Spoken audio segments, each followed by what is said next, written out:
Hmm. Alright, whew.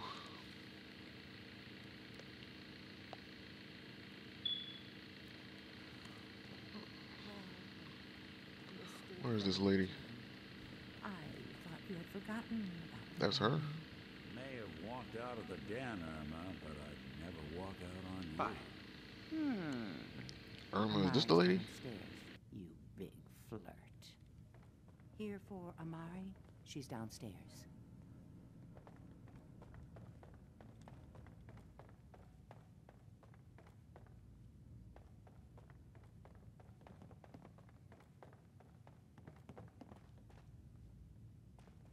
Dr. Amari? Yes? I take it this isn't a social call.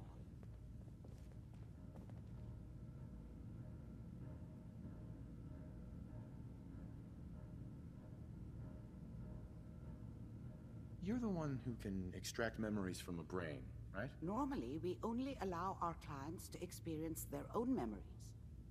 Now, what's this all about? We need a deep dig, Amari, but it's not gonna be easy.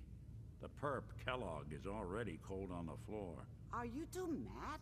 Putting aside the fact that you're asking me to defile a corpse, you don't realize that the memory simulators require intact, living brains to function.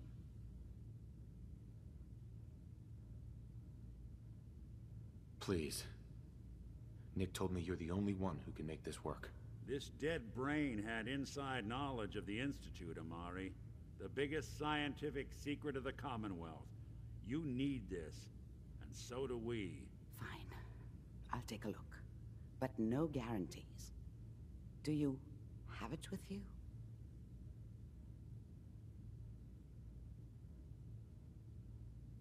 How much of the brain do you need exactly? That is not an encouraging question. I suppose I'll have to make do with whatever you can find. Here's what I could find. What's this? This isn't a brain. This is... Wait. That's the hippocampus. And this thing attached to it? A neural interface? Those circuits look awfully familiar. I'm not surprised. From what I've seen, all Institute technology has a similar architecture.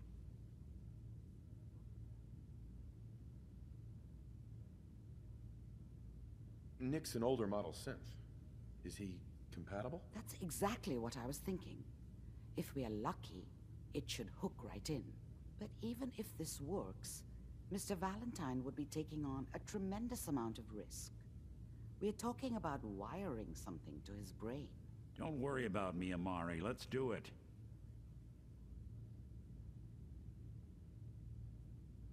You really think this'll work, Nick? No idea. But we got a missing kid on the line. That's worth the risk. Whenever you're ready, Mr. Valentine, just sit down. If I start cackling like an old grizzled mercenary, pull me out, okay? Let's see here. I need you to keep talking to me, Mr. Valentine. Any slight change in your cognitive functions could be dire. Are you feeling any different? There's a lot of flashes. Static. I can't make sense of any of it, Doc. Afraid of. The mnemonic impressions are encoded. It appears the Institute has one last failsafe. There's a lock on the memories in the implant.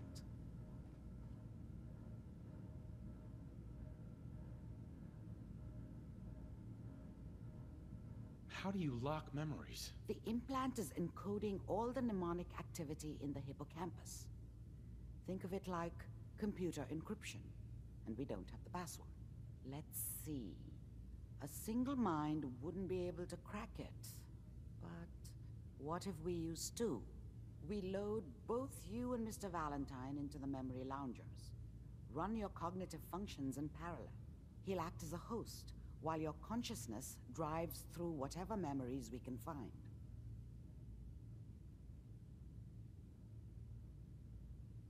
Any idea what I'm gonna see in there? I have no clue. But considering... Uh-huh. All right. Let's get started. Just sit down over there and keep your fingers crossed.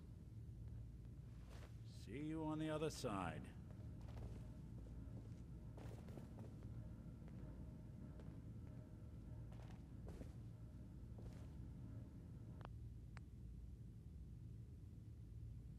So we finna dive into some crazy guy's brain. Oh, the irony of that.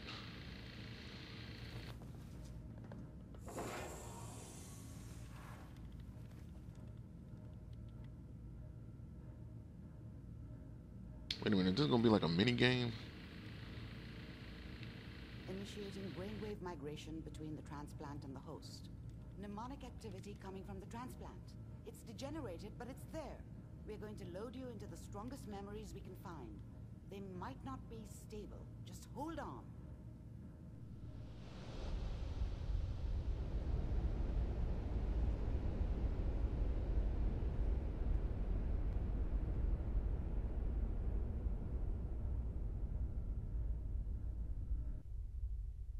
Can you hear me? Ah, good.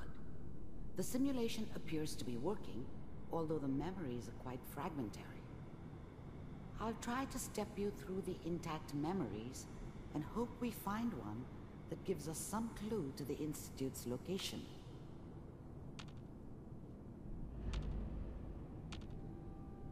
There. This is the earliest intact memory I can find.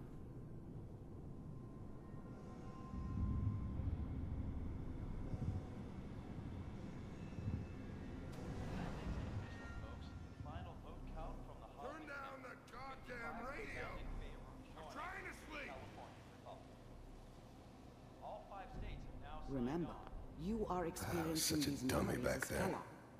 This What did may I know prove about how the disorienting world at worked? first. I think now she wanted me to kill him. I should have. Instead, I ended up running away.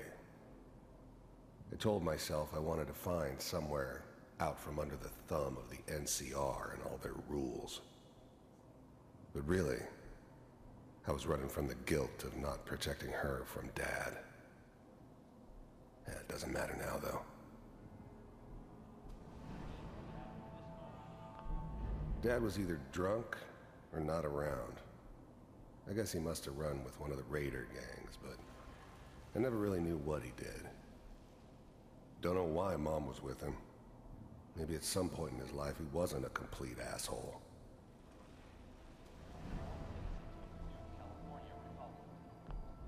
Mom knew how it was. She wasn't soft, but she loved me in her way. And she protected me from Dad. That cost her more than a few beatings. I never knew what happened to her after I left. I didn't want to know. Not then.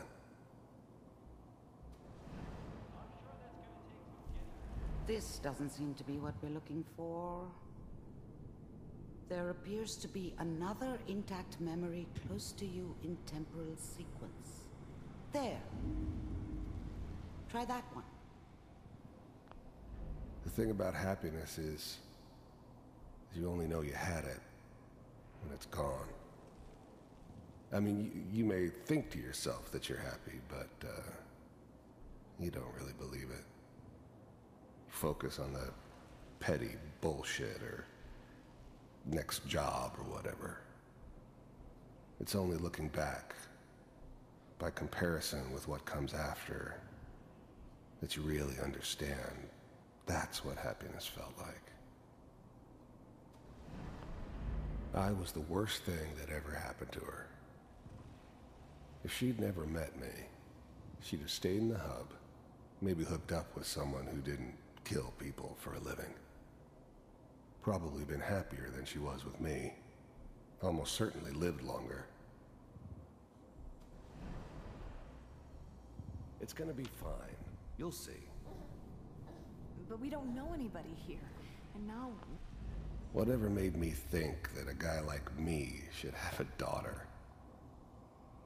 No, I never deserved her. Not for 1 second. With the baby? Come on, Sarah, you've got to give it a chance. I finally got steady work with a good outfit.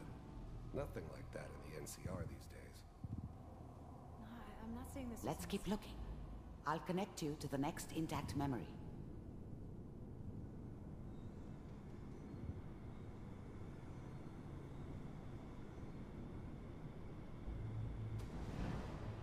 How did you think this was gonna end, Kellogg? You thought you could just fuck with us, and we wouldn't fuck with you? Just so you know, they died like dogs. And you weren't there to help them.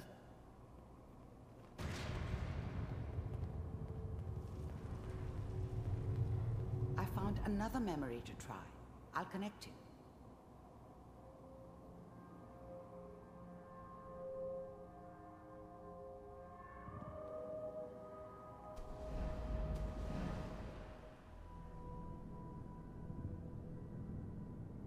I didn't know I had to click X right then.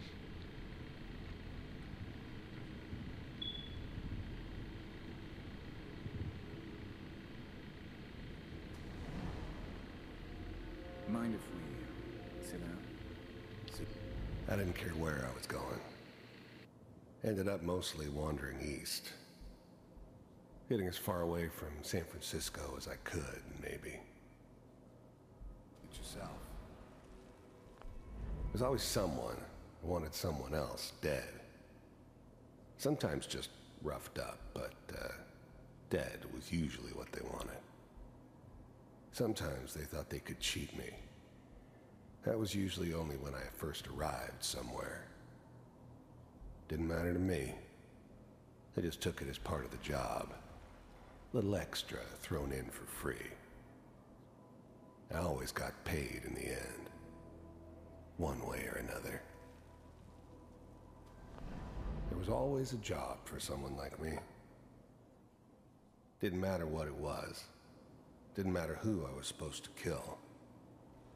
I got pretty good at it. I don't remember much from that time. It all kinda blends together. There was almost always a bar, though. That's universal. Well, we seem to be getting closer. Try this next one.